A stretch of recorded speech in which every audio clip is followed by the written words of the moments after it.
मैंने जीवन दीप ले आया। ले लो जीवन दीप ले लो।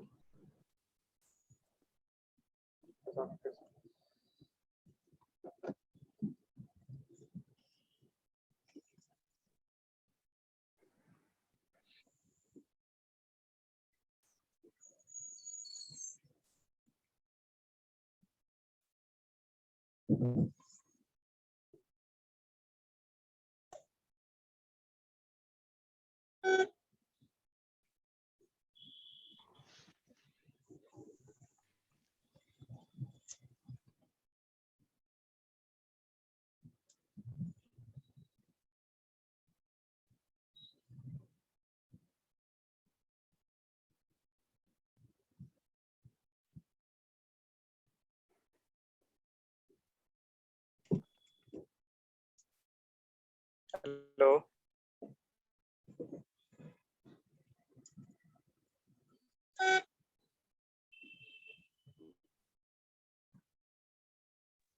स्पीकर की आवाज नहीं आ रही है सर।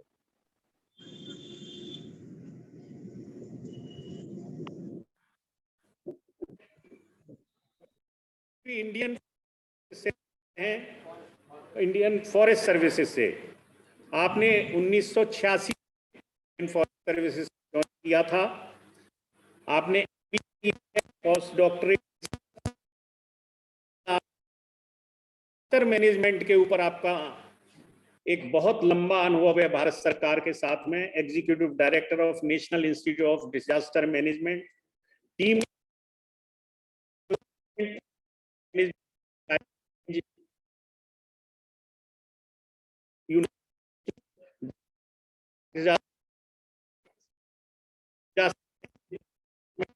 ऑफ बिहार,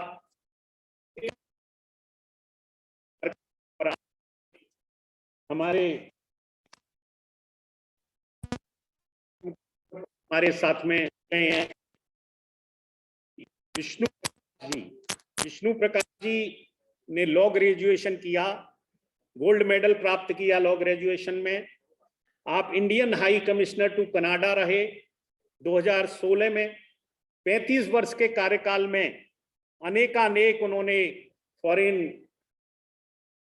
जो अपने कंट्रीज के साथ में उनकी बहुत तरीके से सेवाएं रही हैं। Spokesperson of ministry of external affairs and council general of Shanghai. आपको एम्बेसडर ऑफ द ईयर का अवार्ड भी दिया एशिया सोसाइटी ने। आपको डॉक्टरेट की उपाधि भी प्रदान की गई, honorary doctorate degree in business administration by the Busan, south Korea. आज भी रिटायरमेंट के बाद न्यूज़पेपर में आपके आर्टिकल्स आते हैं, एनालिस्ट, ऑथर, कॉलमिस्ट के रूप में आप अब भी बहुत काम करते हैं। इस फॉरेन अफेयर्स के ऊपर आपका लिखना रहता है। अब मैं निवेदन करूंगा, श्री प्रवीण कांत जी अपना संकल्प के एक ट्रस्ट के आप अध्यक्ष हैं, श्री विनोद कुमार जी जो हमारे कार्यक्रम के अध्यक्ष हैं, उनका स्वागत करेंगे।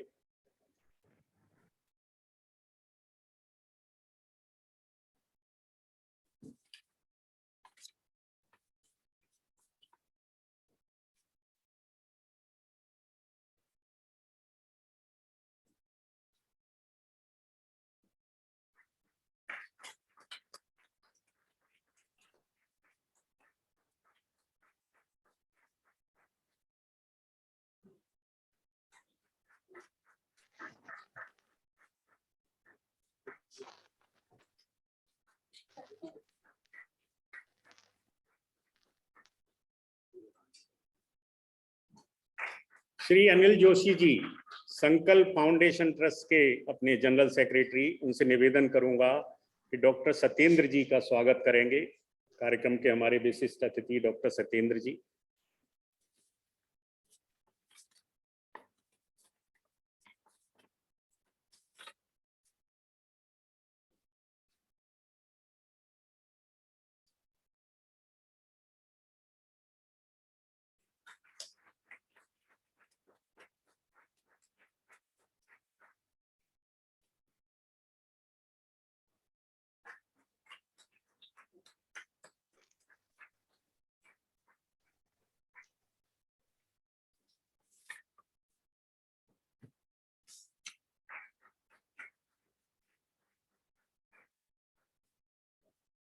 आदरणीय श्री विष्णु प्रकाश जी भी वर्चुअल माध्यम से हमारे मध्य में हैं।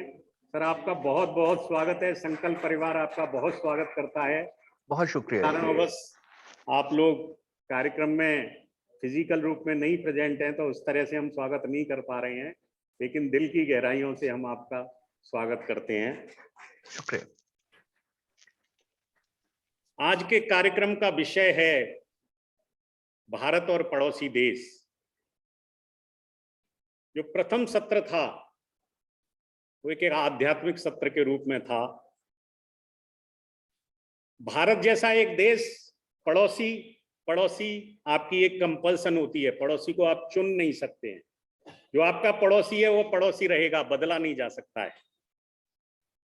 पड़ोसी का डीएनए किसी भी तरह का हो। भारत जैसा देश जहां आप हर समय किसी भी मंदिर में भी जाते हैं तो वहां 4 उद्घोष अवश्य होते हैं। धर्म की जय हो, अधर्म का नाश हो, प्राणियों में सद्भावना हो, विश्व का कल्याण हो। हम बात करते हैं विश्व कल्याण की, केवल पड़ोसी के कल्याण की भी नहीं, कि समस्त प्राणी मात्र का कल्याण हो, जीव मात्र के कल्याण की बात करते हैं।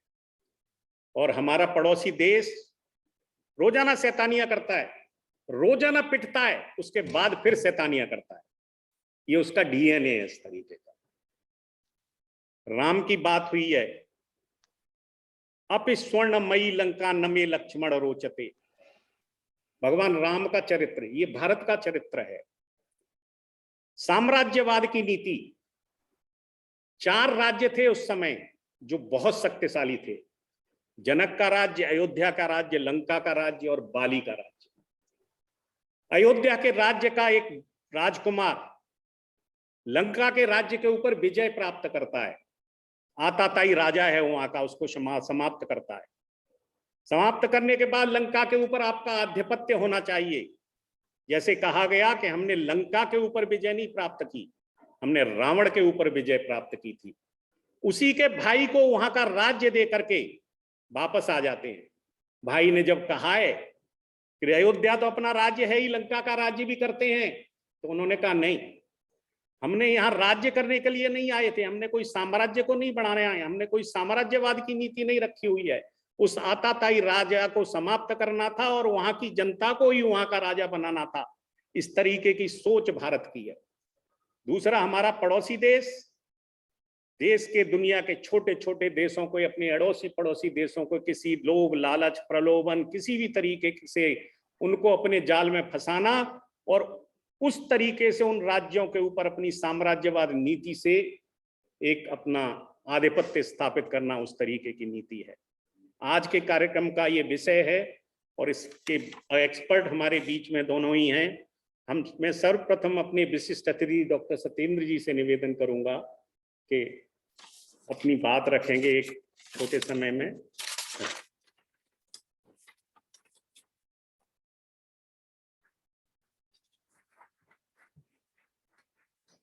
धन्यवाद। सभी को स्पष्ट आ रहा है आवाज? तो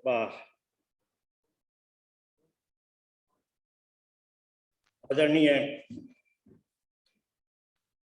श्री विनोद कुमार जी, श्री विष्णु प्रकाश जी, पूर्व राजदूत, डॉक्टर प्रसन्ना जी, और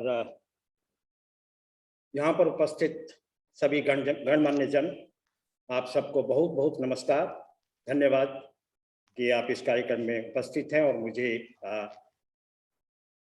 ये अपॉर्चुनिटी मिली है कि आप लोगों से मैं रूबरू हूँ। कम से कम भारत और उसके पड़ोसी देश, मेरे ख्याल में पड़ोसी देश का मतलब केवल पाकिस्तान और चाइना से ना लेकर और भी हमारे पड़ोसी देश हैं। बांग्लादेश है, नेपाल है एंड इवन अफगानिस्तान भी है। तो उन सभी चीज़ों पे हम विस्तृत वार्ता करेंगे। और जैसा हमारे जो उद्घोषक हैं उन्होंने बताया कि पड़ोसी देश को आप चुन नहीं सकते,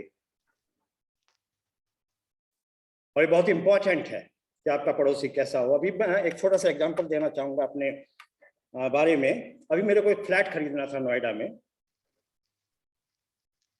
नोएडा 62 में मैं रह रहा हूँ।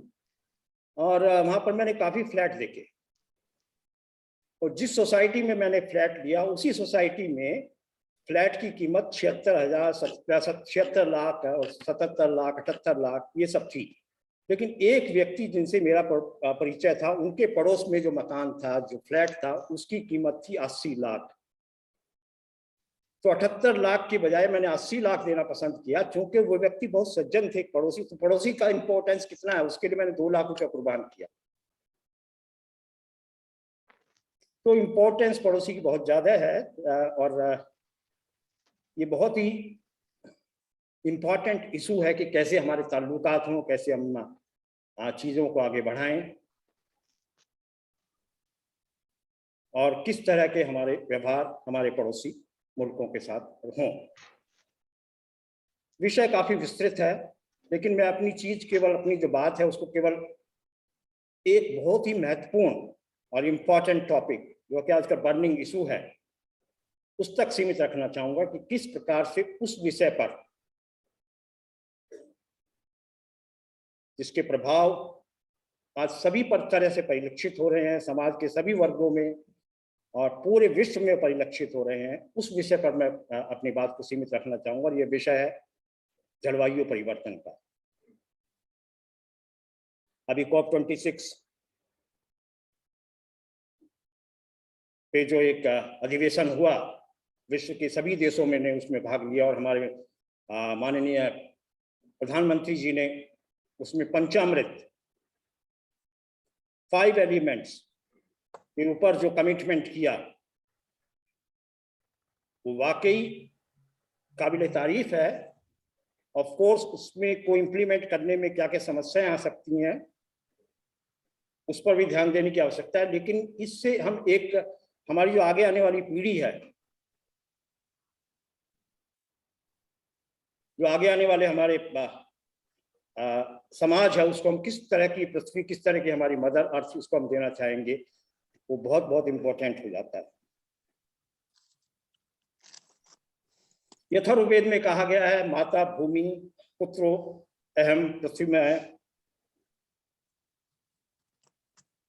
मतलब है कि पृथ्वी को हम माता के समान मानते हैं और हम उसके पुत्र के समान हैं, तो उसकी रक्षा करना यह हमारा परम कर्तव्य हो जाता है। जलवायु परिवर्तन की यदि हम बात करें तो जलवायु परिवर्तन के ऊपर मैंने कई देशों में काम किया, कम से कम 10 मुल्कों के अंदर मैंने काम किया, और इसका जो बेहद जो सबसे अधिक कुप्रभाव जो पड़ने वाला है वह है आपदाओं पर। ऐसी आपदाएं जो कि हाइड्रोमीटोलॉजिकल, जो इसको हम कहते हैं, जो कि जलवायु से संबंधित या जल से संबंधित या पानी से संबंधित जो आपदाएं हैं, उन आपदाओं की तीव्रता और उनकी फ्रीक्वेंसी ऑफ कोर्स इससे बढ़ रही है, जो कि सर्वविदित है। आप लोग देख रहे हो किस प्रकार के अभी डिजास्टर्स हो रहे हैं, किस तरह से मानव समाज जो है इन त्रासदियों से जूझ रहा है। तो क्लाइमेट चेंज काफी हद तक इसके लिए जिम्मेदार है। तो क्लाइमेट चेंज बेसिकली क्या है? क्लाइमेट चेंज में एक तो टेम्परेचर जिस प्रकार से राइज हो रहा है, उसके कुप्रभाव सभी पूरे जितने भी हमारा एटमॉस्फेयर है, जितना भी हमारा क्लाइमेट है, उसके ऊपर इसका इम्पैक्ट पड़ रहा है। और ये इम्पैक्ट ही एक तरह से हाइड्रोमेट्रोलॉजिकल डिजास्टर्स की इंटेंसिटी और फ्रीक्वेंसी को बढ़ाने के लिए जिम्मेदार है। अभी एक वर्ल्ड मीटियोलॉजिकल ऑर्गेनाइजेशन है, विश्व स्तर का, उसकी रिपोर्ट आई है, जिसके आंकड़े यदि हम देखें तो बड़े भयावह आंकड़े हैं। उन आंकड़ों के बारे में मैं थोड़ा सा आप लोगों की जानकारी देना चाहूंगा कि 2020 तक ग्रीन हाउस गैसेस जो हैं, ग्रीन हाउस गैसेस उनकी जो मात्रा है वो कार्बन डाइऑक्साइड की यदि देखें तो 413.22 ppm, मीथेन की 1889 ppb पर पार्ट्स बिलियन, नाइट्रस ऑक्साइड्स की है 333 ppb, जो कि यदि हम इसकी तुलना 1750 से करें, जबकि हमारी जो इंडस्ट्रियल रिवॉल्यूशन है उससे यदि तुलना करें तो उसमें केवल रेस्पेक्टिवली 149, 262 और 123 ये मात्राएं थी। 149 से बढ़ के अभी कार्बन डाइऑक्साइड की जो ppm है वो 413.2 हो गई है। यदि मीथेन की बात करें तो 262 से लेकर 1889 हो गई है। यदि नाइट्रस ऑक्साइड की बात करें तो वो 123 से लेकर 333। तो आप कल्पना कर सकते हैं इसके किस प्रकार के दुष्प्रभाव पड़ने वाले हैं। टेम्परेचर की यदि बात करें, जो कि वर्ल्ड मेट्रोलॉजिकल ऑर्गेनाइजेशन से जो टेम्परेचर के ऊपर बात किया है, 2021 के अंदर टेम्परेचर जो है वो लगभग 1.09 डिग्री सेंटीग्रेड, 1850 और 1900 का जो टेम्परेचर था, जबकि जब ग्लोबल इंडस्ट्रियल रिवॉल्यूशन की बात करें तो उसकी तुलना में टेम्परेचर 1.09 डिग्री सेंटीग्रेड इंक्रीज कर गया है। और समुद्र का टेम्परेचर, जो सरफेशियल लेवल है, उसका टेम्परेचर भी इंक्रीज कर रहा है। इससे जो, क्योंकि समुद्र एक तरह से आप शायद जानते होंगे, नहीं तो आपकी जानकारी के लिए बताना चाहूंगा, समुद्र जो है वो कार्बन डाइऑक्साइड को सोखने का काम करता है।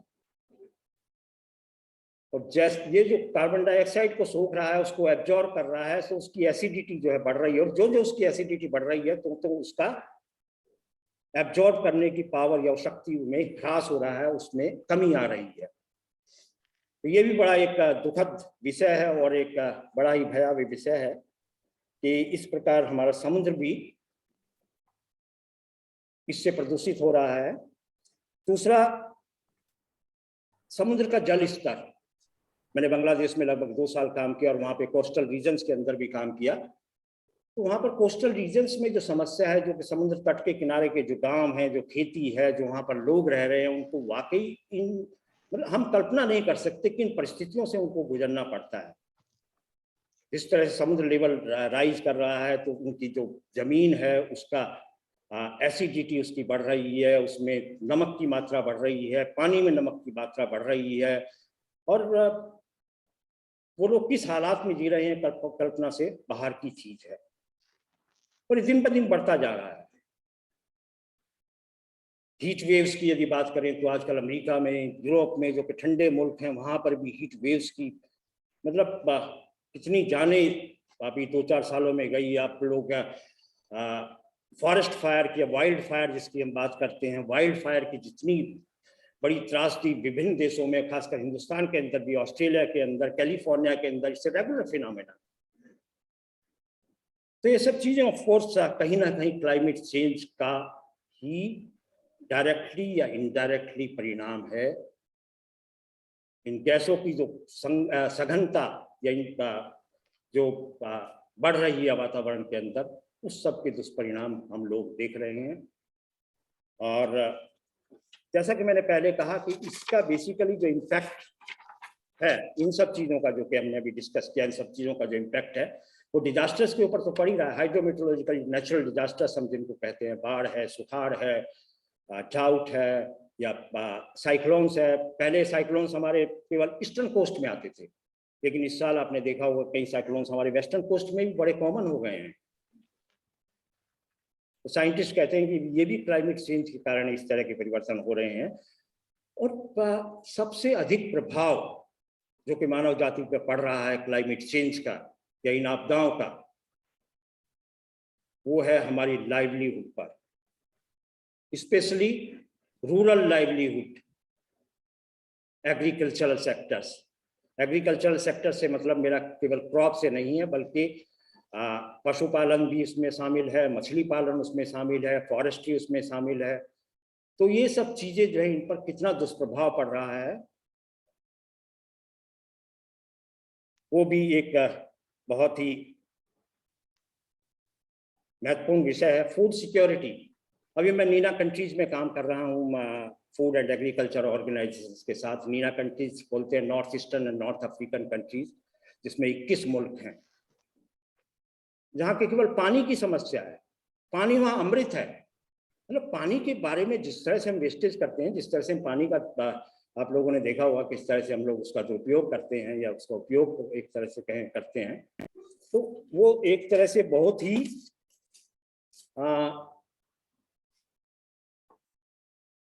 महत्वपूर्ण हो जाता है। और नीना कंट्रीज के अंदर ये समस्या है। और इस तरह से तीसरा जो इसका प्रभाव वो देखने में आता है जो क्लाइमेट चेंज का है, वो डिजीज। अभी कोरोना वायरस से हम अभी भी जूझ रहे हैं। तो कुछ साइंटिस्ट इसमें कुछ रिसर्च है जो कि कहती हैं कि कोरोना वायरस भी up to some extent directly और इनडायरेक्टली एक तरह से क्लाइमेट चेंज का भी परिणाम हो सकता है, लेकिन अभी तो कोई सत्य इसके बारे में नहीं है, लेकिन रिसर्च जा रही है। और socio economic unrest, particularly in all these countries which are having less water, where climate change is having more impact. वहां पर सोशो इकोनॉमिक जो अनरेस्ट है, आप देख रहे हैं, आप लोग पढ़ते होंगे समाचारों के अंदर। तो ये सब चीजें हैं जो कि क्लाइमेट चेंज के एक तरह से दुष्परिणाम है, जिसको हम लोग हमारे सामने परिलक्षित हो रही हैं। तो जैसे मैंने वर्ल्ड मेट्रोलॉजिकल ऑर्गेनाइजेशंस के डाटा बताए, तो बातें सब कुछ स्पष्ट हैं। अभी जो यूनाइटेड नेशंस के जनरल सेक्रेटरी हैं, उनका एक सेंटेंस है कि science is clear on the facts about the climate change. Science is very clear about the facts of the climate change and everybody is accepting it. It is acceptable to all. But now leaders need to be just as clear in their actions. The action is required. और मेरे विचार से यदि हम पड़ोसी देश, क्योंकि मैं सार्क डिजास्टर मैनेजमेंट सेंटर का भी डायरेक्टर रहा, जिसमें 8 मुल्क हैं, 8 मुल्कों के साथ हमने काम किया। वहां पर हमने देखा कि सभी की समस्याएं एक जैसी हैं। यदि क्लाइमेट चेंज की बात करें तो क्लाइमेट चेंज या डिजास्टर मैनेजमेंट की जो समस्याएं हैं वो सभी की एक ही समस्याएं हैं। सभी में रोजगारी के ऊपर इम्पैक्ट पड़ रहा है, सभी के अंदर पर्यावरण के ऊपर इम्पैक्ट पड़ रहा है, सभी के पानी के ऊपर इम्पैक्ट पड़ रहा है। तो मेरा सुझाव ये होगा कि यदि हम एक तरह से एक जॉइंट प्लेटफॉर्म क्लाइमेट चेंज के जो विनय से या क्लाइमेट चेंज का जो दुष्प्रभाव है उसको कम करने के लिए एक कॉमन प्लेटफॉर्म यदि हम सभी मुल्क, जो कि हम और हमारे पड़ोसी मुल्क चूंकि एक ही चीज को हम भुगत रहे हैं, तो उस पर यदि हम एक प्लेटफॉर्म डेवलप करें, जॉइंट प्लान ऑफ एक्शंस उसके ऊपर हम कार्य करने के लिए सोचें। और जॉइंट प्लान ऑफ एक्शंस में पर्टिकुलरली 4 एरियाज के ऊपर, 4 क्षेत्रों के ऊपर जो कि प्रायोरिटी एरियाज है, उनके ऊपर काम करने की आवश्यकता है। ये मेरा लास्ट है, जस्ट मैं बता देता हूँ क्या क्या प्रायोरिटी एरियाज हैं। ये होंगे एक रिस्क असेसमेंट, क्लाइमेट चेंज के रिस्क कौन कौन से सेक्टर्स जो हैं उससे ज्यादा प्रभावित होंगे। रिस्क रिडक्शन गवर्नेंस क्या होना चाहिए, क्या सिस्टम होना चाहिए, किस तरह से हमारा कोऑर्डिनेशन विभिन्न देशों से होगा, किस तरह से हम। और तीसरा होगा investing in climate change risk reduction. क्या क्या हमारी विभिन्न जो हमारी स्ट्रेटेजीज हैं या हमारी रिसर्च हैं उसको किस तरह से हम शेयर कर सकें अपने मुल्कों से, तो वो भी बहुत इंपॉर्टेंट हो जाता है। और अंत में कैपेसिटी बिल्डिंग एंड अवेयरनेस। मैं एक छोटा सा एग्जांपल अब देते अपनी बात को समाप्त करना चाहूँगा। मैंने बांग्लादेश में 2.5 साल काम किया, तो वहाँ पे मैं प्रोजेक्ट था livelihood adaptation to climate change, उसके ऊपर काम कर रहे थे हम। और एक किसानों के साथ मिलकर ये काम करना था। लेकिन किसानों को ये क्लाइमेट चेंज और या जलवायु परिवर्तन उधर बोलते हैं तो उसका कोई उनको समझ नहीं थी, और बड़ा मुश्किल होता था लोगों के साथ बात करना, उनको खासकर उनको राजी करना कि आपके कृषि के क्षेत्र में हम लोग इस प्रोजेक्ट को इम्प्लीमेंट करेंगे। तो 3-4 महीने हम लोग संघर्ष करते रहे, लेकिन सफलता नहीं मिली। तब किसी ने मुझे सुझाव दिया कि आप लोक गीतों के माध्यम से, आप एक फलाना कलाकार है, उस कलाकार को हायर कीजिए, वो विभिन्न गांव में जाएगा, किसानों को अपने गीतों के माध्यम से उस चीज को समझाएगा। तो हमने ऐसा ही किया, और आप लोगों को जानकर आश्चर्य होगा, इसका बहुत ही सुंदर प्रभाव पड़ा। और सभी किसान जलवायु परिवर्तन के बारे में, उस क्षेत्र में जिस क्षेत्र में हमारा कार्यक्रम चल रहा था, सभी लोग जलवायु परिवर्तन के बारे में एकदम बहुत ही बेहतर तरीके से उसको समझ गए, और उन्होंने अपनी जमीन को इस प्रोजेक्ट की इम्प्लीमेंटेशन करने के लिए सुपुर्द किया। तो लोगों की जबान में, लोगों के उनके, अभी क्या है क्लाइमेट चेंज, हम केवल साइंटिस्ट बात कर रहे हैं, इतना टेम्परेचर बढ़ गया, इतना पानी बढ़ गया, इतना एसिडिटी बढ़ गया, सी लेवल राइज, इससे आम आदमी को क्या करना। बेसिकली हम उसकी जरूरतों को यदि देखें और उसको उसी की भाषा में, उसी की लैंग्वेज में, सिंपल वे में यदि हम समझाएं कि क्लाइमेट चेंज क्या है और कैसे उसके इम्प्लीमेंट है, तो मास मूवमेंट की जरूरत है। ये लेबोरेटरी से निकल के ये जमीन पर लाने की जरूरत है, तभी क्लाइमेट चेंज सफल होगा। और ये सफल तभी होगा जब हम लोगों की जुबान में उनसे बात कर सकें, उनको समझा सकें। इसके बारे में 2 पंक्तियां केवल मैं कहना चाहूंगा, उसी के साथ समाप्त करना चाहूंगा कि अपना कहा अगर आप ही समझे तो क्या समझे। किसी शायर ने कहा कि अपना कहा अगर आप ही समझे तो क्या समझे, मजा कहने का जब एक कहे और दूसरा समझे, कलामे मीर समझे। मीर साहब एक बहुत बड़े शायर थे। कलामे मीर समझे और कलामे मीर जा समझे, मगर इनका का ये समझे या खुदा समझे। तो ऐसा नहीं होना चाहिए।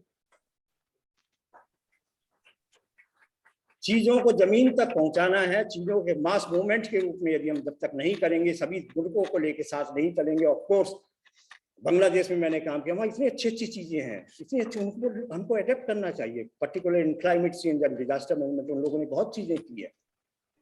हमारे पास कई चीजें हैं, हम उनको दे सकते हैं। तो all this contribution should be there. तो इसी के साथ बहुत बहुत धन्यवाद, नमस्कार एंड सॉरी मैंने थोड़ा अधिक समय लिया, लेकिन थैंक यू वेरी मच। जय Hind.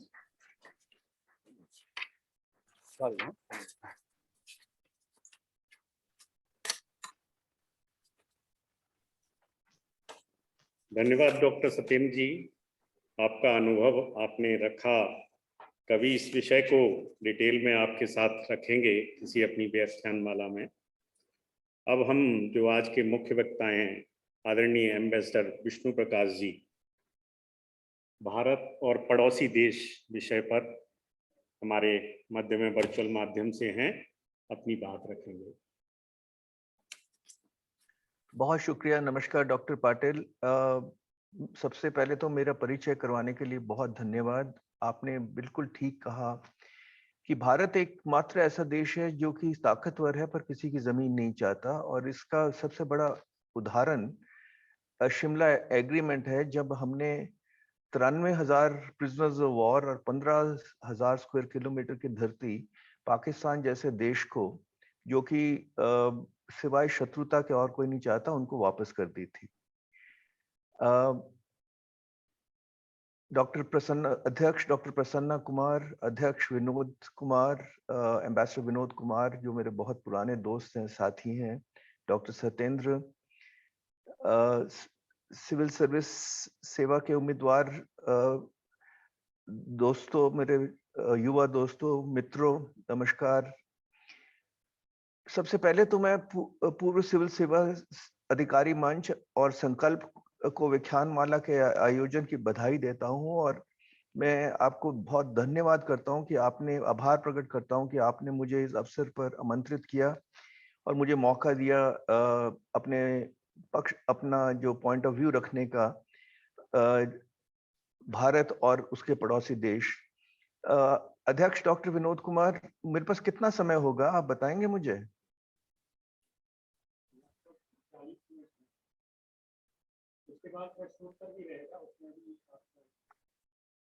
Ambassador Vinod Kumar, how much time do I have? 40 minutes. All right, thank you जी।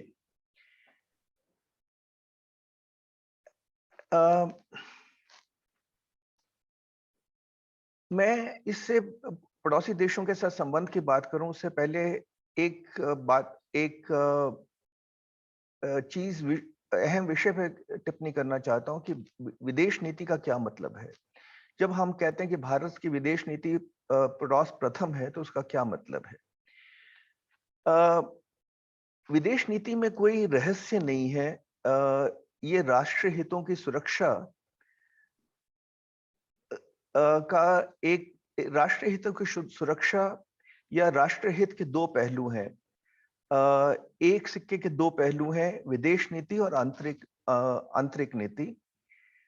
तो एक तरफ से the extension of the domestic policy to the international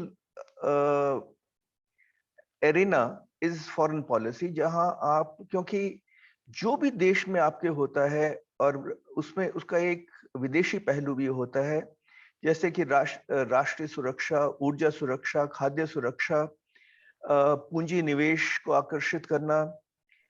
तो ये सब एक तरह से विदेश नीति आपकी अंदरूनी नीति को सप्लीमेंट करती है और दोनों मिला के एक देश को सुदृढ़ बनाते हैं, मजबूत बनाते हैं।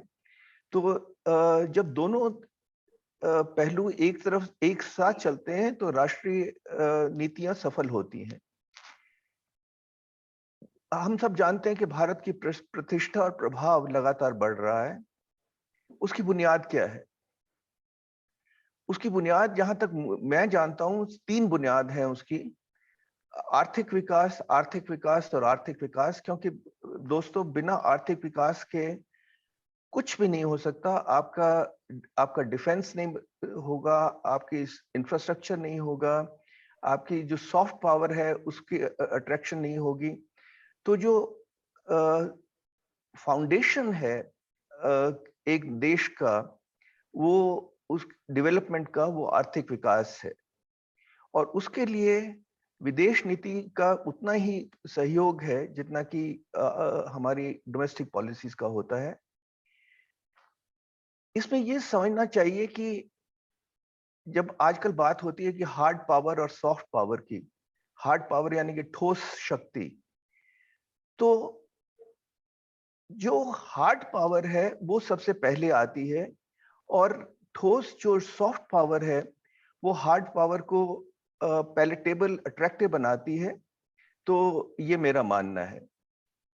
अब विदेश नीति के क्या पहलू हैं? पड़ोसी प्रथम तो है ही है।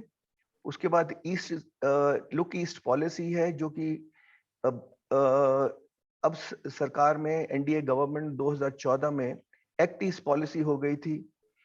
उसके बाद हमको जापान, कोरिया, ऑस्ट्रेलिया के साथ दोस्ती बढ़ाने में बहुत दिलचस्पी है। संयुक्त राष्ट्र संघ में स्थायी 5 देशों के साथ संबंध बढ़ाने में हमारी प्रायोरिटी है। चीन का मामला अलग है। रूस के साथ संबंध थोड़े से नरम पड़ गए हैं, उसको मजबूत करना है। अमेरिका के साथ वैश्विक और राजनीतिक साझेदारी को मजबूत करना है। और एक जो प्रधानमंत्री मोदी की खास तौर पे बहुत बड़ी सफलता है डिप्लोमेसी की, वो खाड़ी के देशों के साथ, अरब देशों के साथ जैसे संबंध का रूपांतरण हुआ है, ट्रांसफॉर्मेशन हुआ है, वो बेमिसाल है। तो उसके बाद आप सुनते होंगे, देखते होंगे कि क्वाड ग्रुपिंग की बात हो रही है, इंडो पैसिफिक रीजन की बात हो रही है, रीजनल और ग्लोबल सप्लाई चेन्स की बात हो रही है। तो ये सब कुछ प्रायोरिटीज हैं, पर सबसे पहले पड़ोस प्रथम, ये एक फाउंडेशन है हमारी फॉरेन पॉलिसी का। पर क्यों?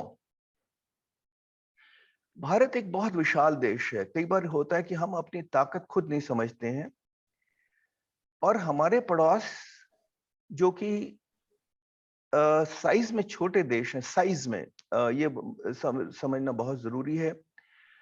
उनको प्रशंसा भी है, भय भी है, ईर्ष्या भी है, सस्पिशन भी है, गलत कहें या ठीक कहें। तो ये एक बहुत बड़ा चैलेंज है। पर इससे पहले मैं ये कहना चाहता हूं कि कोई भी पड़ोसी देश दो दुनिया में नहीं है जहां की संबंध बिल्कुल ठीक होते हैं।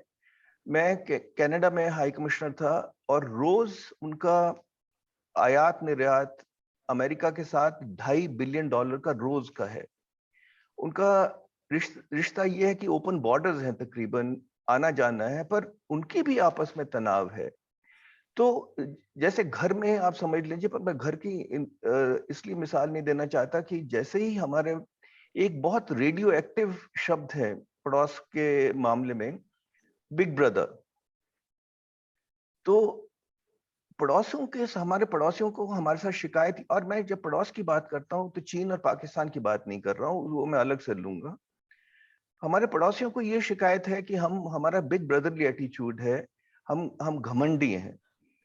तो इसमें कुछ सत्य भी है, कुछ एक आशंका भी है, पर ये हमारा रिस्पॉन्सिबिलिटी बन जाता है कि उसको, ये आशंका को दूर करना, इसलिए कि भारत का एक विजन है।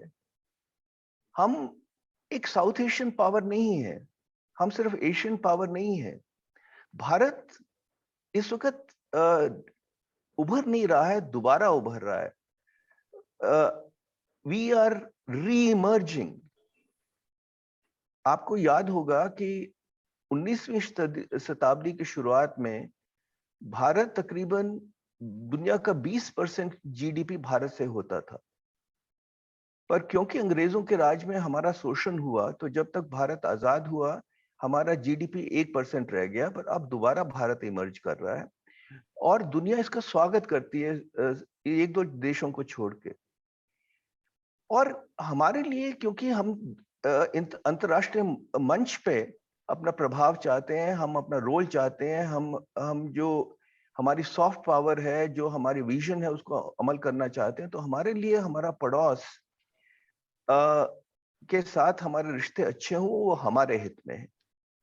हमको शांति पूर्ण पड़ोस की जरूरत है और इसका तरीका ये है कि भारत के विकास में हमारे पड़ोसियों की साझेदारी हो, हिस्सेदारी हो। अगर वो ये समझने लग जाए कि भारत का विकास का मतलब है उनका विकास, तो हमारी विदेश नीति सफल होगी। कहा जाता है कि भारत एक झील में एक ज्वार की तरह होना चाहिए, जिसके साथ सब नावें उठ जाएं। तो ये हमारी लक्ष्य है, ये हमारी कोशिश है। और हम ये करते हैं तो किसी पे उपकार नहीं करते, अपने आप पे उपकार करते हैं, ये समझना बहुत जरूरी है। और इसलिए जो हमारी अप्रोच अब बदल रही है काफी सालों से, वो है कि हमारी नॉन रेसिप्रोसिटी। हम हम क्विड प्रो को एक्सपेक्ट नहीं करते हैं, क्योंकि हम साइज में बड़े हैं, हमारी क्षमता ज्यादा है, हमारी विजन है। पर हमको सिर्फ ये चाहिए कि एक जो हमारी सुरक्षा रेड लाइंस हैं, वो रिस्पेक्ट की जाएं हमारे पड़ोसी देशों से। तो वो बहुत जरूरी है। पर हमारे लिए आपके थ्रू मैं एक संदेश जो देना चाहता हूं, और आप सिविल सर्विस सर्वेंट्स बन रहे हैं, आप देश की वॉइस हैं, आवाज हैं। हमको अपने पड़ोस के स्वाभिमान के बारे में पता होना चाहिए, क्योंकि जो छोटा देश है साइज में, उसको स्वाभिमान बहुत बड़ा है और उस स्वाभिमान को ठेस पहुंचाने कभी वो भूलता नहीं है। तो और बदसलूकी जो है वो कभी भुलाई नहीं जाती है। तो ये सबसे बात अहम है। और हमारा जो पड़ोस के साथ अगर देखें, ट्रैक रिकॉर्ड मिश्रित है, मिक्स्ड है। भूटान और अफगानिस्तान के साथ काफी अच्छे संबंध हैं। नेपाल, श्रीलंका और मालदीव के साथ कभी कभी अलग कारणों से थोड़ा तनाव हो जाता है। बांग्लादेश, मेरा ये मानना है कि अगर हमारा बांग्लादेश के साथ रिश्ता ठीक हो जाए तो हम साउथ एशिया के साथ अपना रिश्ता ठीक कर सकते हैं, क्योंकि बांग्लादेश बटा हुआ है। बांग्लादेश में इस्लामवादी ताकतें हैं, समाज है जो कि पाकिस्तान को सपोर्ट करता है, पाकिस्तान के समर्थक हैं, और नरमपंथी या मॉडरेट या सेकुलर लोग हैं जो भारत के साथ अपना सांस्कृतिक संबंध को संजोगना चाहते हैं। तो ये एक कश्मकश चल रही है बांग्लादेश में इस वक्त। जो मॉडरेट और सेकुलर लोग हैं, क्योंकि शेख हसीना वो समझती हैं कि भारत के साथ मित्रता में भारत का भी फायदा है, बांग्लादेश का भी फायदा है। पर बांग्लादेश हमारे लिए एक टेस्ट केस है। जहां तक पाकिस्तान का सवाल है, उन्होंने उनका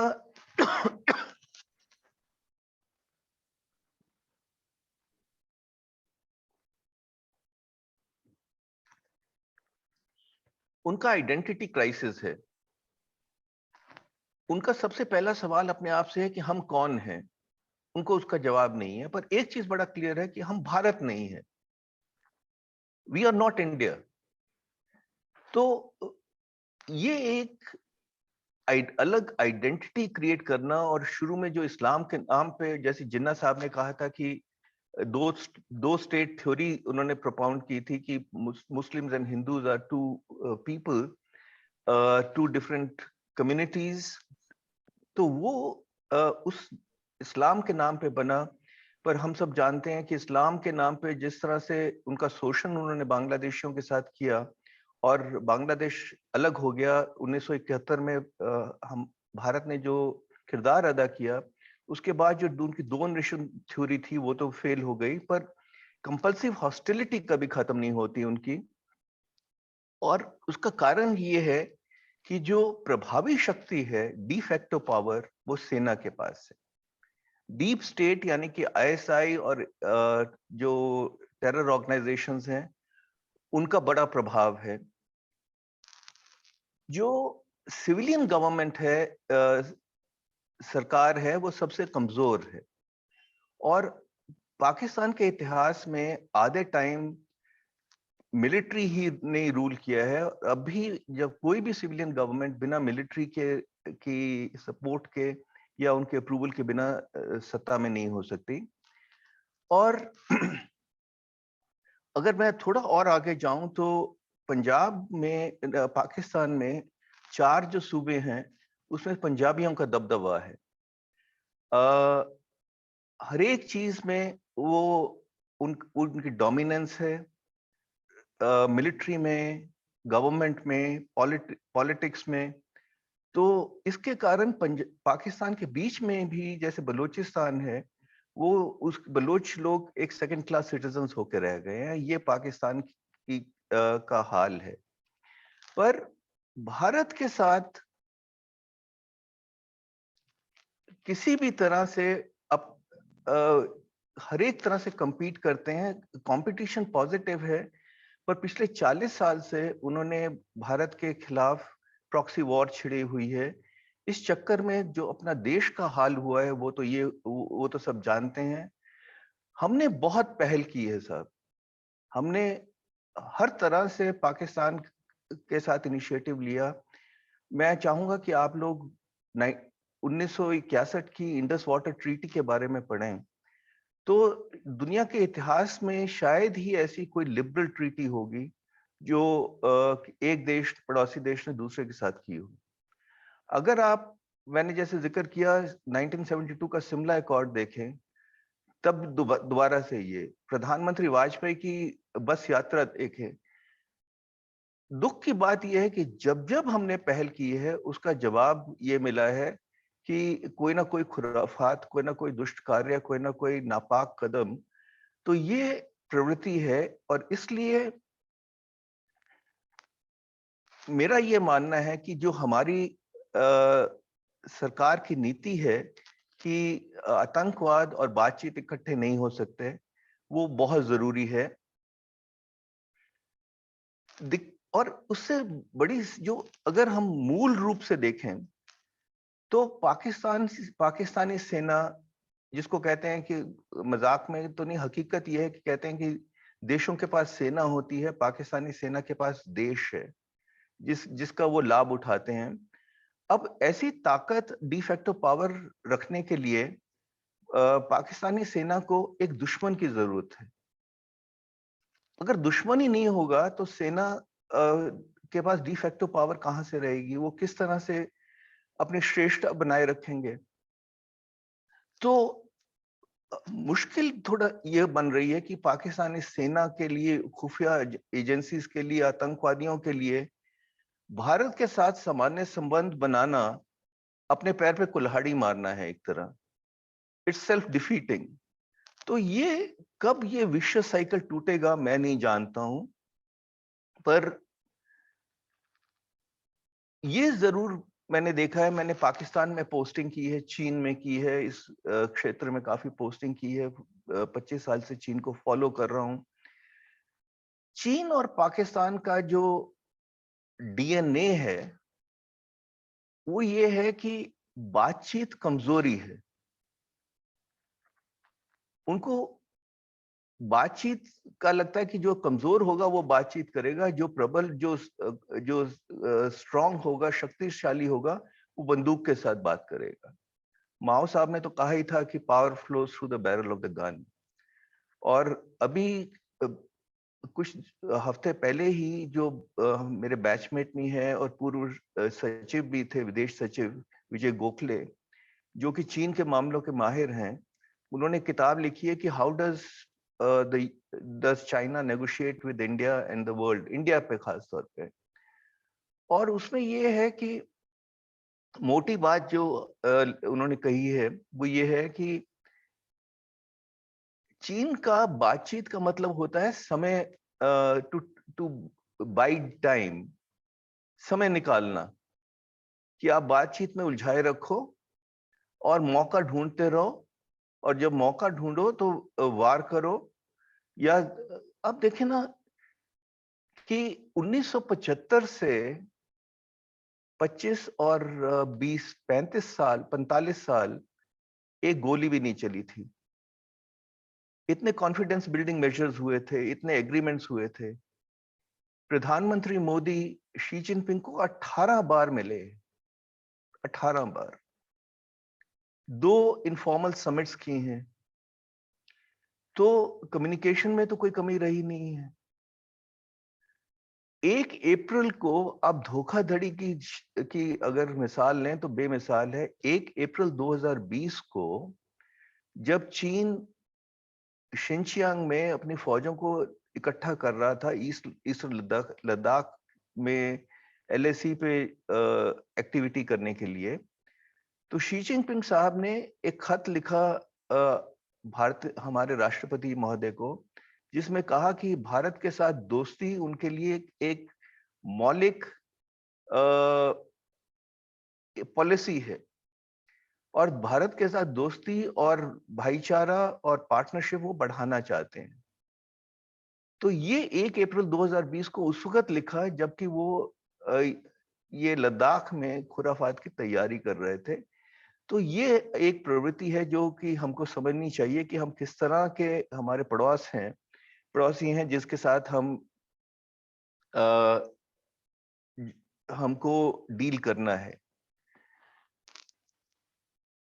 पाकिस्तान को छोड़ के अगर मैं चीन की तरफ जाऊं, पर उससे पहले मैं ये आपको बड़ा स्पष्ट कहना चाहता हूं कि दक्षिणी एशिया में, साउथ एशिया में चीन का प्रभाव बढ़ रहा है और बढ़ेगा।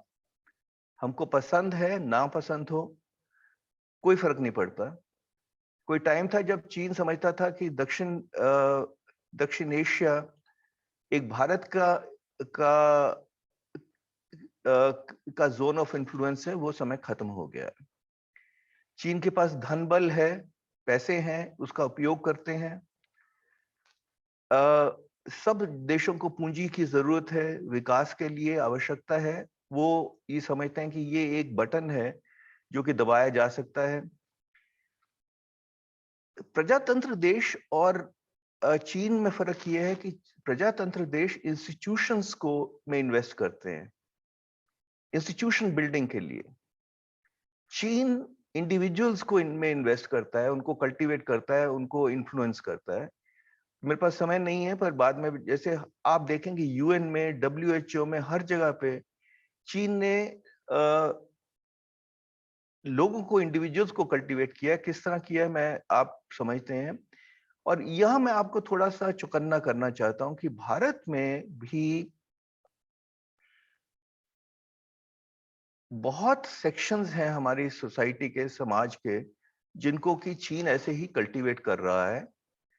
और खास तौर पे अगर आप कोई लेख पढ़ें या टीवी पे डिबेट्स देखें, तो जो आदमी बढ़ के चीन के बारे में बोल रहा हो, उसका थोड़ा बैकग्राउंड अगर आप देखेंगे तो आप समझ जाएंगे कि ये क्यों हो रहा है। हम नेपाल में चाइना स्टडी सेंटर्स एस्टेब्लिश हो रहे हैं, और खासतौर पे तराई में, जहां उनकी एक्टिविटी कुछ और है, पर कोशिश ये है कि एजुकेशनल इंस्टीट्यूशंस को, पॉलिटिकल पार्टीज को, मीडिया को, एकेडमिया को इन्फ्लुएंस किया जाए। बहरहाल चाइना के पास एक बड़ी चेकबुक है और वो उसका प्रयोग कर रहा है, इस्तेमाल कर रहा है, पर हमको उस प्रतियोगिता में शामिल नहीं होना है। हमारी ताकत अलग है। हमारा जो स्ट्रेंथ है वो हमारे कल्चरल लिंक्स हैं, हिस्टोरिकल लिंक्स हैं, पीपल टू पीपल लिंक्स हैं हमारे पड़ोस के साथ। और तो जैसे हमारी इकोनॉमिक पावर है, मैंने जैसे पहले किया, अगर हम उसमें पड़ोस को अपने हिस्सेदार बना सकें तो बहुत बड़ी बात होगी।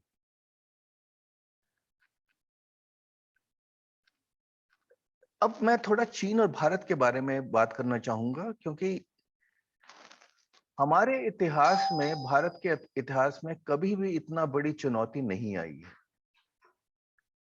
और ये चुनौती बहुत साल रहेगी, ये कहीं जाने वाली नहीं है।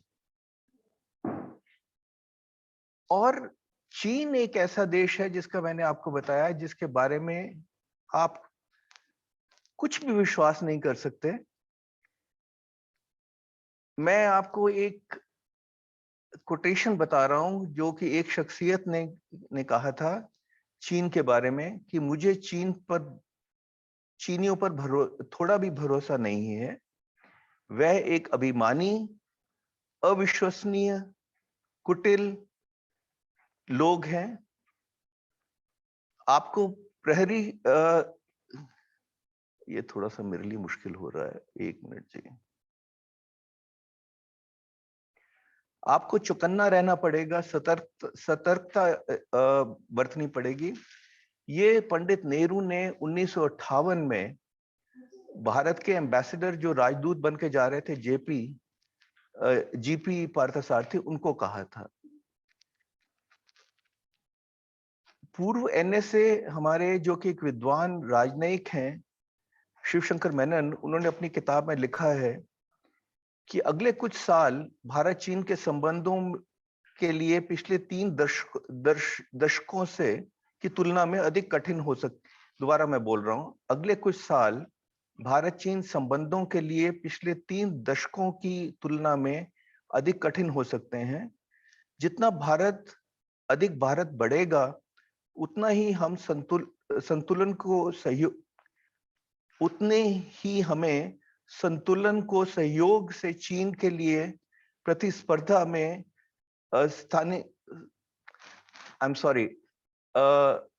जैसे जैसे भारत की उन्नति होगी, उतना ही चीन के साथ कंपटीशन बढ़ेगा, चीन उतना ही हमारे लिए चुनौती बनेगा। हम सब जानते हैं कि चीन एक विस्तारवादी देश है, और इस वक्त 18 देशों के साथ उनकी कोई ना कोई मनमुटाव है, चाहे लैंड इशू हो जो भूटान और इंडिया के साथ है, या मैरीटाइम बाउंड्री हो। उनको अपनी श्रेष्ठता पे विश्वास है। They believe that they have a mandate from heaven, actually believe that, और वो भारत को नीचा दिखाने का उनका कोशिश है, और वो रहेगी। एक तरह से हमको जो फाउंडेशन है हमारी अंडरस्टैंडिंग का चीन के साथ क्या हुआ था, जब 1988 में राजीव गांधी गए थे चीन, और दोबारा से हमने उनके साथ कांटेक्ट शुरू किए थे, तो एक बुनियाद ये थी कि जो जटिल मामले हैं उसको हम धीरे धीरे सुलझाएंगे, पर जहां हम आगे बढ़ सकते हैं वहां बढ़ेंगे, ताकि जो जटिल मामले हैं वो हमको आगे बढ़ने से रोके नहीं। ये हमारी बुनियाद थी, और इसलिए अब तक 22 राउंड बाउंड्री टॉक्स के हो चुके हैं। पर चीन ने क्या किया, मैंने जैसे कहा कि बातचीत उनके लिए एक समय बिताने वाली चीज है। बाउंड्री मामलों को उलझाते गए, इतने साल हो गए हैं, अभी तक उन्होंने मैप्स एक्सचेंज करने में भी तैयार नहीं है, और एक क्रीपिंग एक्सपेंशनिज्म हो रही है, क्रीपिंग अग्रेशन देखा जा रहा है। जो पहले ट्रांसग्रेशंस थी, इनकर्शंस थी। इनकर्शंस का क्या मतलब है, मैं थोड़ा बाउंड्री के बारे में आपको बता दूं कि 2 चीजें होती हैं, डिलिनिएशन और डिमार्केशन। डिमार्केशन का मतलब है कि बाउंड्री पे बड़ा क्लियरली एक आपको पता है कि यहाँ नदी के इसके सेंटर में यहाँ एक पहाड़ी की चोटी पे ऐसे ऐसे बाउंड्री है आपकी, ये है डिमार्केशन। उसमें बाउंड्री पिलर्स हों कि ना हो कोई फर्क नहीं पड़ता। डिलिनिएशन है कि आप ये देखें कि हमारी बाउंड्री कैसे जा रही है। भारत और चीन के अंदर बाउंड्री का डिलिनिएशन भी नहीं हुआ है, एक परसेप्शन है, और वो परसेप्शन का फायदा चीन उठा रहा है, और वो परसेप्शन को बदलने की कोशिश की जा रही है। तो जाहिर है कि हम वो नहीं कर सकते कि आप ट्रेड की बात करते हैं तो $60 बिलियन आपका ट्रेड का सरप्लस होगा हमारे साथ। अगर हमारे नेशनल इंटरेस्ट हैं तो आप उसको ध्यान नहीं करेंगे। हमारे कोई भी नेशनल इंटरेस्ट जो थे उसकी रिस्पेक्ट नहीं की गई, और आप बाउंड्री मामले को उलझाएंगे तो ये जाहिर है कि ये हमको एक्सेप्टेबल नहीं है। तो हमारे पास क्या तरीका है? हमारे पास ये तरीका है कि हम इंफ्रास्ट्रक्चर को मजबूत करें, जो कि इस सरकार ने बड़ी तेजी से किया है। एलएसी के साथ साथ जिस तरह से इंफ्रास्ट्रक्चर डेवलप हुआ है वो बहुत सराहनीय है, और वो भी चीन को चुभता है। उन्होंने जो इंफ्रास्ट्रक्चर डेवलप किया वो ठीक है, अब वो कहते हैं कि आप क्यों कर रहे हैं? हमको पार्टनरशिप्स करनी है, हमको काउंटरवेलिंग फोर्सेस बनानी है। जैसे क्वाड है, उसका क्या मतलब है? उसका मतलब क्वाड का ये है कि जो मैरीटाइम सिक्योरिटी है उस पे आंच नहीं आनी चाहिए, free and open Indo Pacific होना चाहिए। क्योंकि इस वक्त चीन का जो विस्तारवादी रवैया है उससे सब देश परेशान हैं। पर मुश्किल ये है कि कोई भी देश पहल नहीं करना चाहता, ये कहने के लिए कि हम चीन के खिलाफ कोई बोलना नहीं चाहता। पर कहते हैं कि चीन को आ, आप रोक नहीं सकते, आप वो, पर कम से कम उनको आगे, या उनको आप क्या इंग्लिश में जो शब्द है कि you can not stop development, you can not stop China, but you can at least push back at China. You cannot contain China, but you can restrain China. तो रिस्ट्रेन करने के लिए भी बहुत जरूरी है कि जो लाइक माइंडेड देश हैं वो इकट्ठे होके एक स्वर में बात करें, और ये बहुत जरूरी हो जाता है। क्योंकि और देखें, जो जिनके पास पॉलिटिकल विल है वो कर सकते हैं। आपको मैं एनकरेज करूंगा कि आप ऑस्ट्रेलिया का देखें। स्कॉट मॉरिसन की प्राइम मिनिस्टरशिप में जिस तरह से ऑस्ट्रेलिया ने अपना किरदार अदा किया है वो मैंने कभी नहीं देखा अपने राजनीतिक जीवन काल में। ऑस्ट्रेलिया का, चीन ने सोचा था कि ऑस्ट्रेलिया को अगर धमकी देंगे तो बाकी समझ जाएंगे। जब ऑस्ट्रेलिया ने कहा कि कोविड वायरस कहाँ से उपजा है उसकी छानबीन करनी चाहिए, तो चीन के कुछ वरिष्ठ अधिकारियों ने कहा कि ऑस्ट्रेलिया एक च्युइंगम की तरह है जो कि चीनी जूते के नीचे चिपका हुआ है। Is like a chewing gum which is stuck on the sole of the Chinese shoe. और उनके ऊपर इकोनॉमिक सैंक्शंस लगाने की कोशिश की, पर ऑस्ट्रेलिया ने परवाह किए बिना कि किस तरह का आर्थिक नुकसान होगा उसको उस पर पुश बैक किया। तो ये एक बहुत जरूरी है कि हम समझें कि अगर कहें कि सरकार का ही रोल है तो वो नहीं होगा। अगर हम समझें कि मुफ्त में चीन को प्रेशराइज किया जाएगा, वो नहीं होगा। हमको सबको कीमत अदा करनी पड़ेगी। पर राष्ट्रीय हित में ना केवल हर एक भारतीय को, भारत को, पर जो लाइक माइंडेड कंट्रीज हैं उनको इकट्ठा होना पड़ेगा अगर चीन को रिस्ट्रेन करना हो। क्योंकि इस वक्त जो व्यापक राष्ट्रीय शक्ति है, कॉम्प्रिहेंसिव नेशनल पावर है चीन और भारत में, उसमें फर्क बड़ी तेजी से हो रहा है। उसको रिवर्स करना होगा। उसके लिए मैंने जैसे शुरू में कहा था कि सबसे बड़ी चीज है आर्थिक उन्नति। बिना आर्थिक उन्नति के कुछ संभव नहीं है।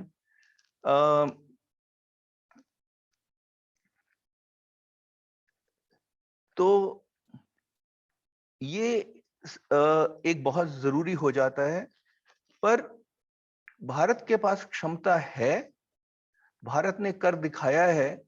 चीन ने क्या सोचा था? उन्होंने सोचा था कि जैसे साउथ चाइना सी में किया, गए, कोई जमीन हथियाई या कुछ किया और वापस आ गए। तो वो कभी नहीं सोच सकते थे कि भारत को ये इस तरह से उनको जवाब देगा। और हमारे में चाहे जो कॉम्प्रिहेंसिव नेशनल बैलेंस में पावर में फर्क है, पर फर्क ये है कि हम अग्रेसर नहीं हैं, हम डिफेंसिव पोजीशन पे हैं। अग्रेसर को काफी ज्यादा ताकत चाहिए और हमारे पास वो क्षमता है अपने आप को डिफेंड करने की। पर इसके लिए जैसे मैंने कहा, अब अलायंसेस करने का टाइम आ गया है, ताकि हम बड़ी क्षमता के साथ, बड़ी एबिलिटी के साथ चीन को संदेश दे सकें कि it can not be business as usual. कई देश हैं हमारे पड़ोस में, मेरे पास समय नहीं है उनके सबके बारे में बातचीत करने का, पर मैं एक और देश लेता हूं क्योंकि उनका अंदाज हर एक जो हमारा पड़ोस है, पड़ोस के देश के साथ हमारे संबंध में कुछ खास कैरेक्टरिस्टिक्स हैं। बड़े मजे की बात है कि कोई समानता नहीं है, पर एक देश जिसके बारे में मैं बातचीत करना चाहता हूँ, थोड़ा सा टिप्पणी करना चाहता हूँ, वो नेपाल है, जो सबसे हटके है। नेपाल अपने आप को दो शिलाखंडों के बीच में रतालू, हैम बिटवीन टू रॉक्स, ये समझता है।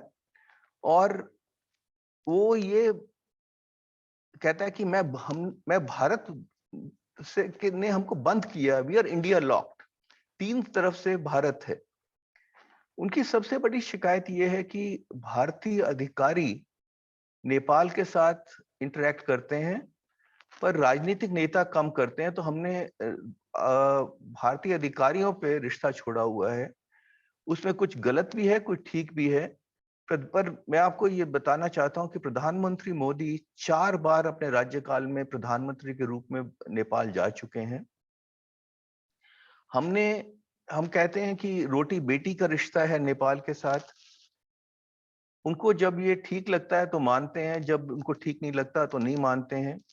पर ये हकीकत है। मैं अगर आप लोग सिविल सर्वेंट्स बनेंगे जरूर बहुत जल्दी, तो मुझे स्पष्ट कहने की जरूरत है कि भारत और नेपाल के बीच में विश्वास की कमी है। सस्पिशन है नेपालियों को भारत के खिलाफ बहुत ज्यादा। जब राजशाही थी तब से था कि भारत प्रजातांत्रिक शक्तियों को प्रोत्साहन देता है, लोकतांत्रिक शक्तियों को, ताकतों को प्रोत्साहन देता है। नेपाली नेता हमारी मदद मांगते हैं और वही फिर हमारे खिलाफ बोलते हैं। क्योंकि देखिए, एक तो ये है कि देश जब साइज में छोटा होता है तो आशंकाएं ज्यादा होती हैं। तो और दूसरा, हमारी इतनी फेमिलियरिटी है कि वो हम दूसरे, गलती ये हो जाती है कि हम एक दूसरे को we take each other for granted at times. तो वो बड़ी गलती है। हमारे 1950 की ट्रीटी है, 1950 treaty of peace and friendship. उसके अधीन हमने नेपाल को नेशनल ट्रीटमेंट दिया है। मैं किसी टाइम पे नेपाल डेस्क देख रहा था विदेश मंत्रालय में, और मैं नेपाल इंडिया बाउंड्री को डिमार्केशन के लिए मैंने 3 साल में तकरीबन 200 किलोमीटर पैदल यात्रा की है। और आपको हैरानी होगी कि बाउंड्री है ही नहीं। और कई जगह तो ये देखा कि जैसे बेडरूम या लिविंग रूम इंडियन साइड पे है, किचन नेपाली साइड पे है। अब वो कम होता जा रहा है। पर यहां तक एक बॉर्डरलेस रिलेशनशिप है। तो उसका नुकसान ये है कि जो भारत के खिलाफ ताकतें हैं, जैसे आईएसआई है, वो अपना बेस बनाते हैं। और आपको दुख होगा सुन के कि मदरसाज और मस्जिदें, मुझे मस्जिदों का गलत ना समझिएगा, मैं कुछ खिलाफ नहीं हूं, पर जो वहां कार्य हो रहा है मदरसाज और मस्जिद में, तराई एरिया में बाउंड्री के साथ साथ जो बन रहा है, उसमें हम जानते हैं कि हमारी सुरक्षा के लिए कैसा खतरा है। तो और एक और चीज भी है कि नेपाल ने एक कला बना ली है चीन का, to play the Chinese card against India, India card against China. पर इसके दो तरीके हैं, एक तो हम नाराज हों कि आप ऐसा क्यों करते हैं, दूसरा हम अपने आप को नेपाल की तरफ देखें तो नेपाल, अगर हम नेपाल के दृष्टिकोण से देखेंगे तो हम समझ जाएंगे कि ये जो करते हैं अपने हित में करते हैं और करेंगे। जैसे जैसे चीन के पदचिन्ह, फुटप्रिंट्स इस रीजन में बढ़ेंगे, हमारे लिए जो राजनीति के लिए, डिप्लोमेसी के लिए और भी जो चुनौती होगी वो यही होगी कि हमारे पड़ोसी देश हमारे खिलाफ चाइना कार्ड प्ले करेंगे। तो इसके लिए हमको नाराज नहीं होना है, हमको ये नहीं कहना कि आप ऐसा क्यों करते हैं, क्योंकि डिप्लोमेसी में कोई परमानेंट दोस्त नहीं होता, कोई दुश्मन नहीं होता। एक कहावत है कि diplomacy, there is only thing that is permanent is national interest. तो जो राष्ट्रीय हित है उसके लिए हर एक देश वो करेगा जो उसके लिए जरूरत है।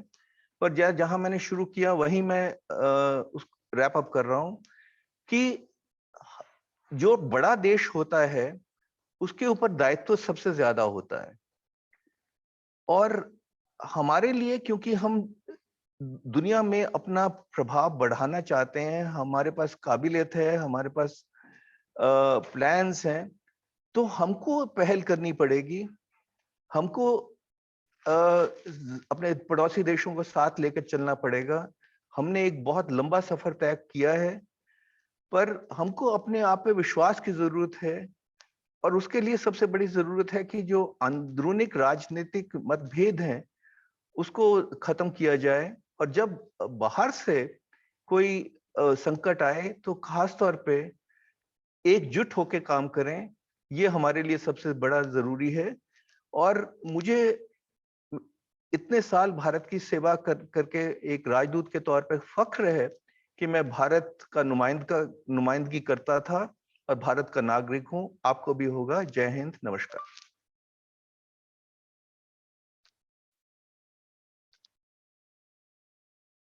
Hi, how can I help?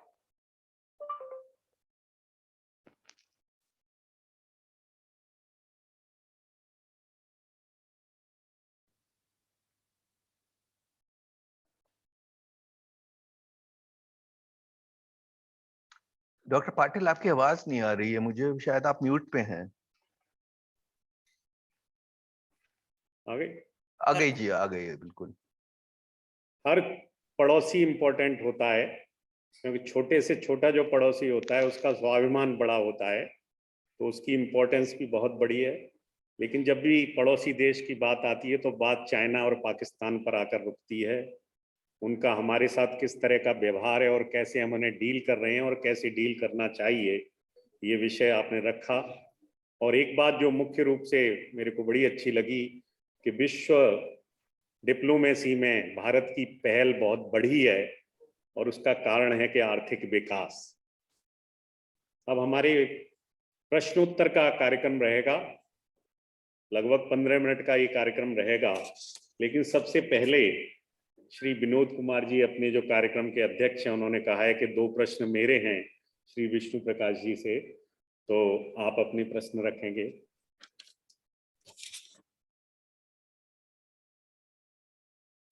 Ambassador Vishnu प्रकाश, सबसे पहले तो मैं धन्यवाद देता हूं। आपने एक बहुत ही अच्छा, जो हमारे पड़ोसी हैं उनके बारे में आपने हम लोगों से बातचीत की।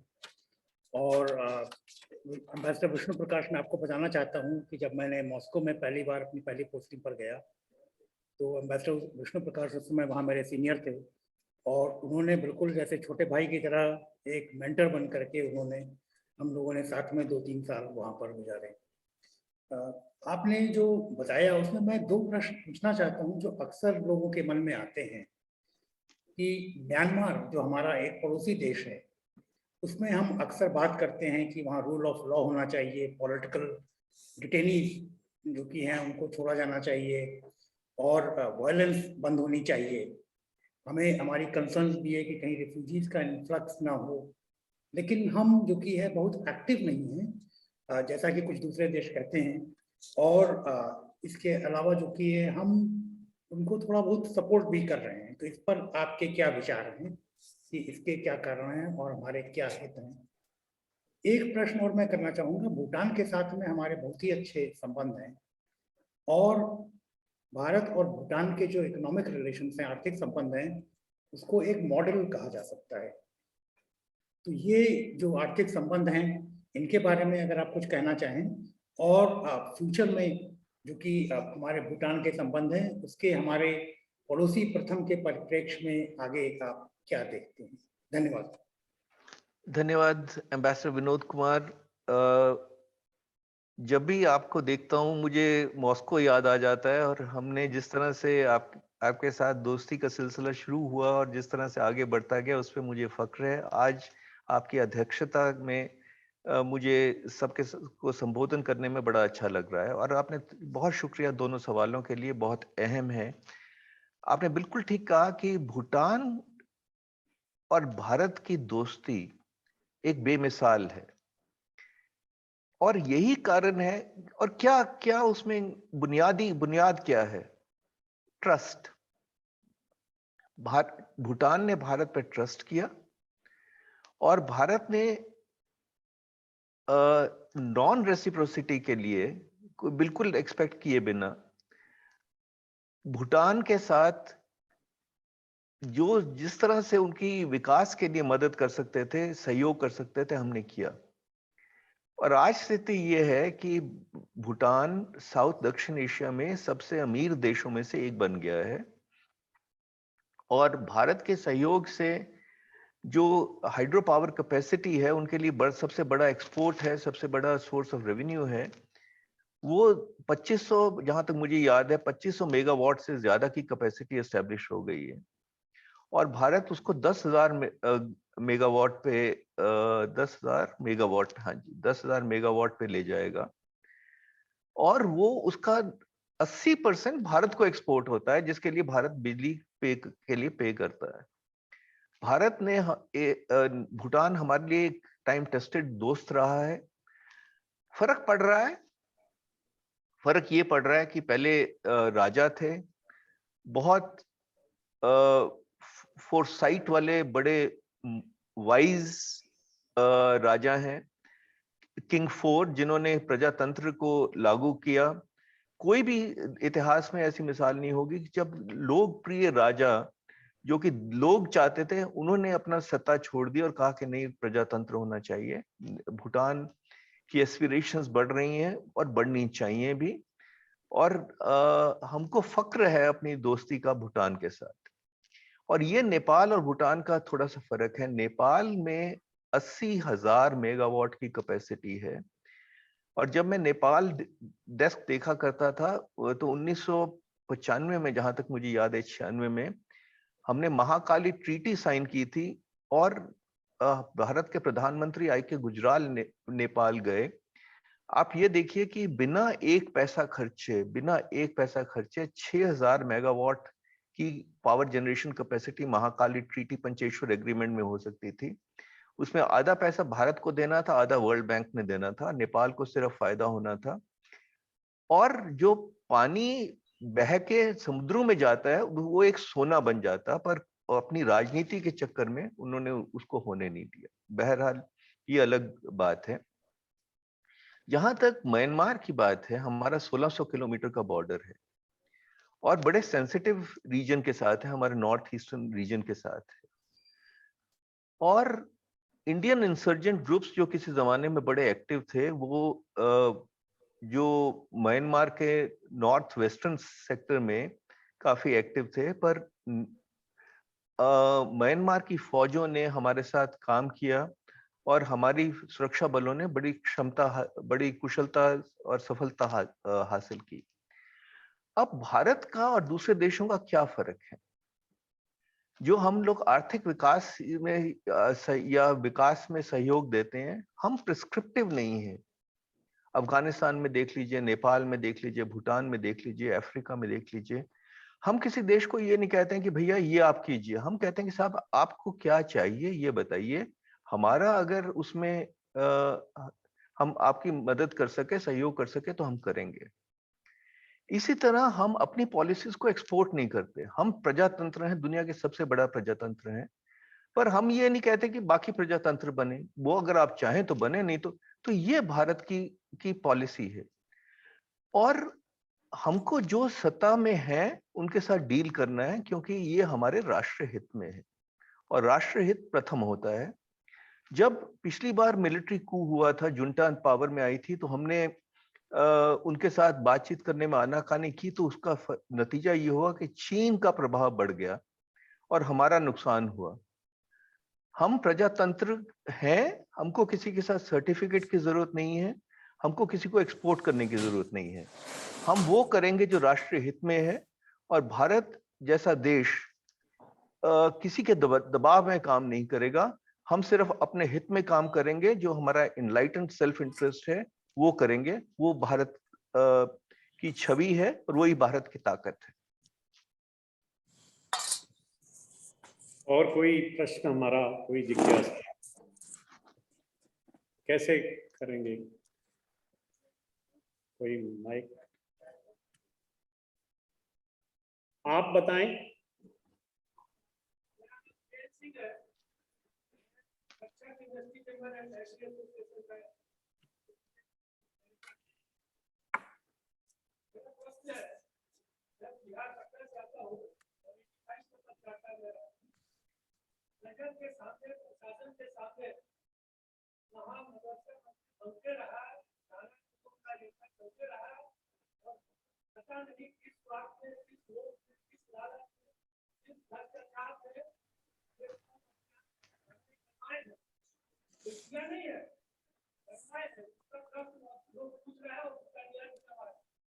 नहीं, ये आप कहाँ के लिए कह रहे हैं? बिहार के लिए या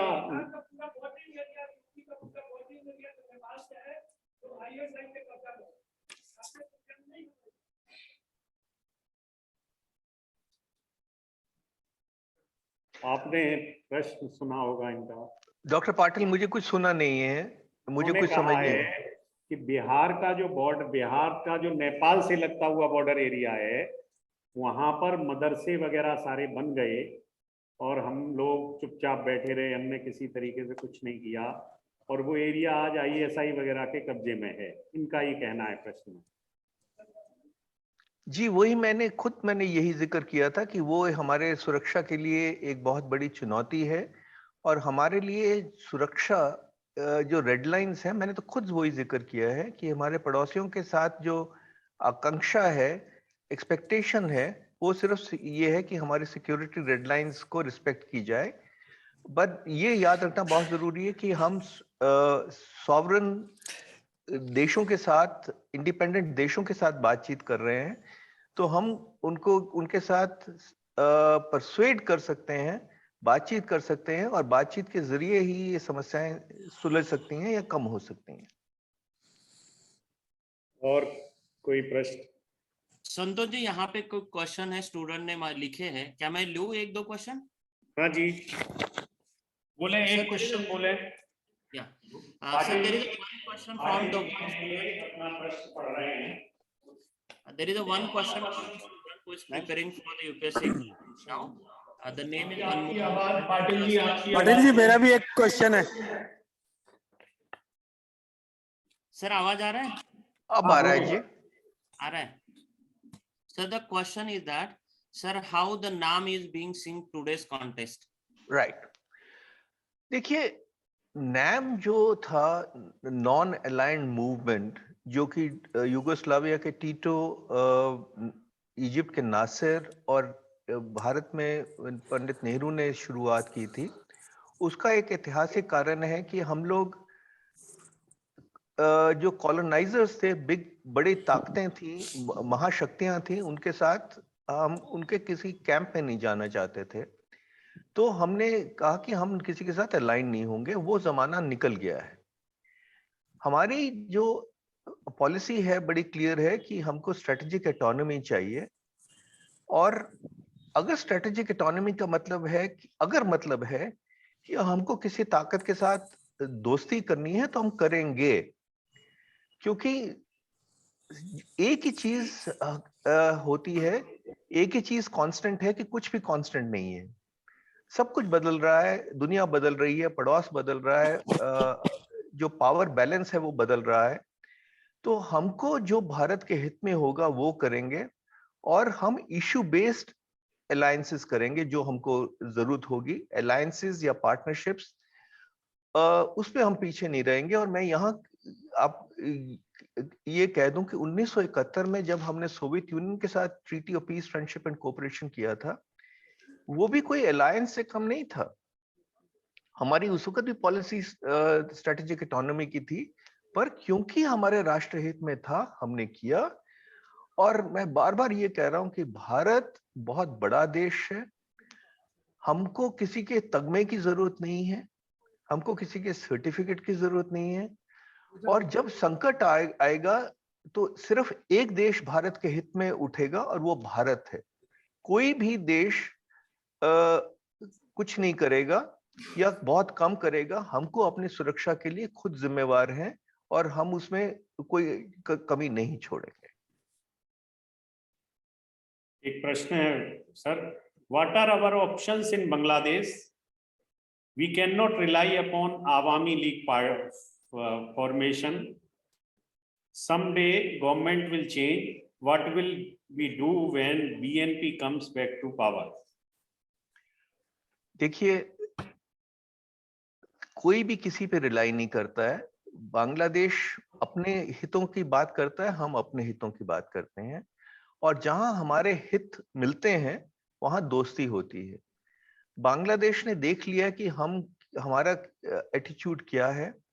जिस तरह से पिछले 7 साल में हमारे रिश्ते मजबूत हुए हैं, उसका कारण है, ये नहीं है कि यहाँ प्रधानमंत्री मोदी हैं और वहां प्रधानमंत्री शेख हसीना है। हमारा बांग्लादेश के साथ लैंड बाउंड्री की बात थी, वो हमने सुलझा दी है। हमने जमीन कुछ ज्यादा बांग्लादेश को देके उनके जो एन्क्लेव्स थे उनको वापस किए हैं। उनका मैरीटाइम बाउंड्री की इशू था, वो लोग इंटरनेशनल कोर्ट में लेके गए, आर्बिट्रेशन कोर्ट में। उन्होंने बांग्लादेश के हित में बोले और हमने उसको एक्सेप्ट किया। जिस तरह से भारत आर्थिक विकास में बांग्लादेश की मदद कर रहा है, और जिस तरह बांग्लादेश भारत के हित में के सिक्योरिटी इंटरेस्ट में काम कर रही है, वो बहुत सराहनीय बात है। और सबसे बड़ी बात यह है कि पीपल टू पीपल रिलेशंस जितने मजबूत होंगे उतना ही देश मजबूत होगा। पर हम ये नहीं डिसाइड कर सकते कि कौन सत्ता में आएगा। जो भी सत्ता में आएगा हम उनके साथ डील करेंगे। एक और प्रश्न सर, भारत अमेरिका दबाव से मुक्त होकर ईरान के साथ संबंध बनाने की ओर अग्रसर कैसे हो सकते हैं? देखिए, इस वक्त हमारे लिए सबसे ज्यादा जो महत्वपूर्ण रिश्ता है, मैं बड़ा स्पष्ट कह रहा हूं, वो अमेरिका के साथ रिश्ता है। और अमेरिका में मैंने पोस्टिंग भी की है। अमेरिका के साथ हमारा रिश्ता बिल्कुल पिछले 20 साल से, जब से बिल क्लिंटन मार्च 2000 में आए थे, तो हमारा रिश्ता तेजी से बढ़ रहा है, मजबूत हो रहा है हर एक क्षेत्र में, और वो हमारे राष्ट्र हित में है।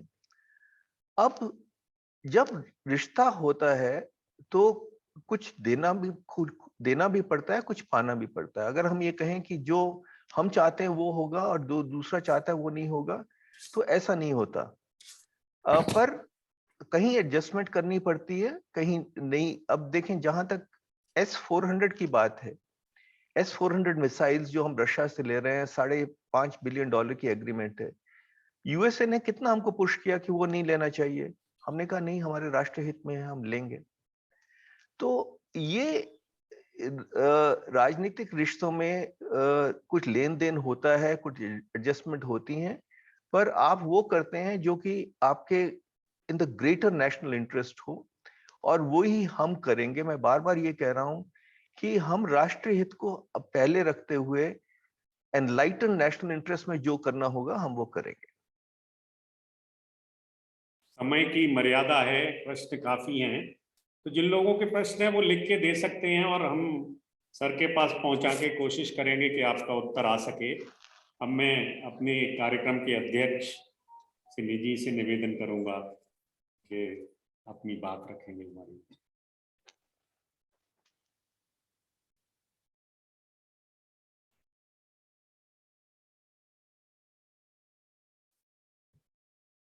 धन्यवाद संचालक महोदय का धन्यवाद।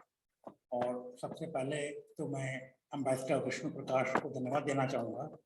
उन्होंने न केवल एक बहुत ही संक्षिप्त कुछ ही समय में, थोड़े समय में उन्होंने हमारे पास अपने पड़ोसी देशों की जानकारी रखी, जो कि इस समय जो हमारी नीति है पड़ोसी प्रथम की, इसके परिप्रेक्ष्य में कैसे हमारे संबंध हैं।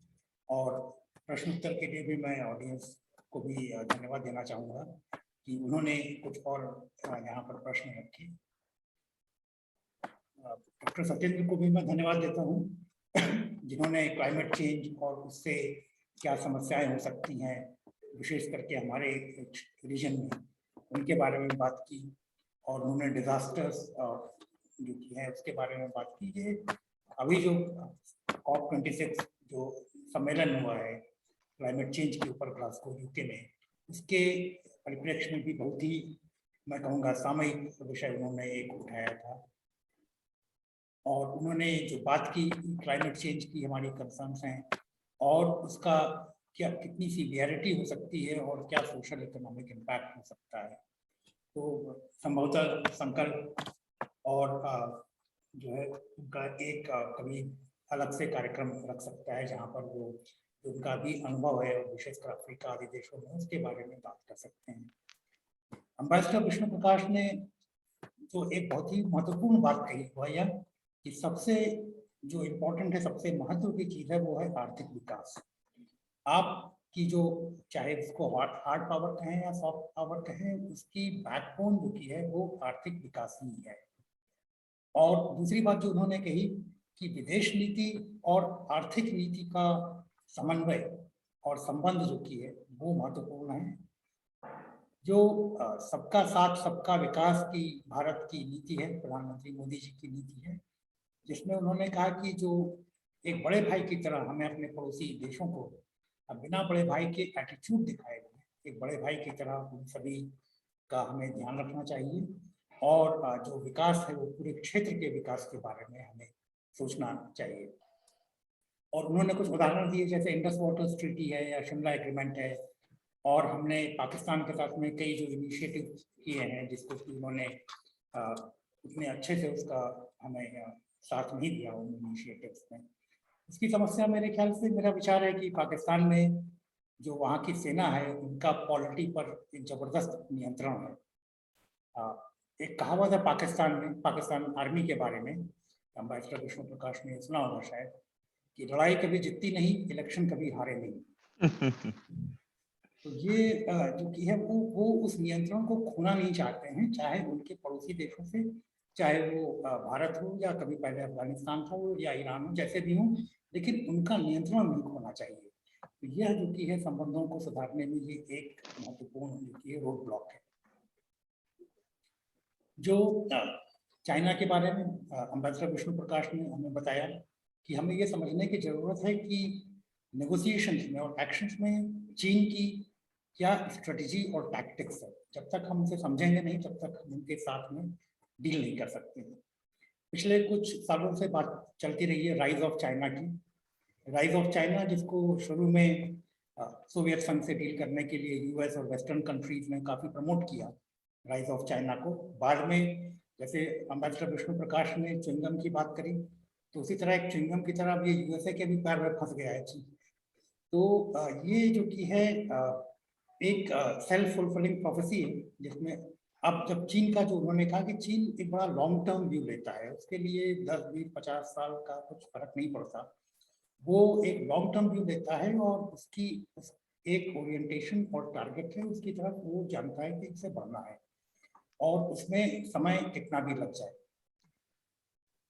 नेपाल के साथ में जो आपने कहा कि विश्वास की कमी है, और फिर उसका एक दूसरा उदाहरण भूटान का दिया, जिसमें आपस में विश्वास होने से दोनों ही देशों के लिए कितना ये फायदेमंद हुआ जो हमारे आपसी संबंध हैं।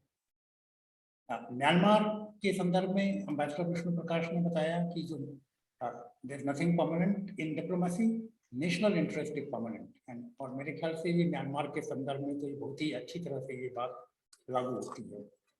कुछ प्रश्न में ये संदर्भ भी उठाए गए कि जो सिक्योरिटी इश्यूज है जिसके बारे में एम्बेसडर विष्णु प्रकाश ने पहले भी अपने प्रेजेंटेशन में कहा था कि कुछ ऐसी एक्टिविटीज हैं बॉर्डर पर, नेपाल के बॉर्डर पर, जो उन देशों के अंदर हो रही है लेकिन बॉर्डर पर हो रही है, इससे हमारी सुरक्षा को के लिए एक कंसर्न है और उसका हमें ध्यान रखना चाहिए। यह मेरे ख्याल से एक बहुत ही महत्वपूर्ण बात है। और पूरे इस आज के डिस्कशन में जो बात रही कि भारत इस क्षेत्र में, हम अगर एक बड़े देश हैं तो इसके लिए जो कि है हमें तो दोषी नहीं ठहराया जा सकता, और अपने किसी भी पड़ोसी देश के साथ में हम कभी भी ना उनकी टेरिटरी चाहते हैं और ना हम कभी कोई एक बिग ब्रदर एटीट्यूड के साथ उनसे डील करते हैं। नेपाल के बारे में एम्बेसडर प्रकाश ने कहा कि शायद कुछ आवश्यकता है कि प्रधानमंत्री और उसके बाद अधिकारी के स्तर पर तो इंटरेक्शन होता रहता है और भी पॉलिटिकल इंटरेक्शन बढ़ना चाहिए। तो इसके साथ मैं सभी का सबसे पहले तो मैं पूर्व सिविल सेवा मंच का और संकल्प का धन्यवाद ज्ञापन करता हूँ। डॉक्टर सत्येंद्र और संचालक महोदय ने बहुत ही अच्छी तरह आज की कार्रवाई संचालित की, उसके लिए उनका धन्यवाद, और आशा करते हैं कि फिर कभी इस तरह के अवसर हमें एम्बेसडर विष्णु प्रकाश के साथ में मिलेंगे जिसमें हम बातचीत कर सकें। धन्यवाद।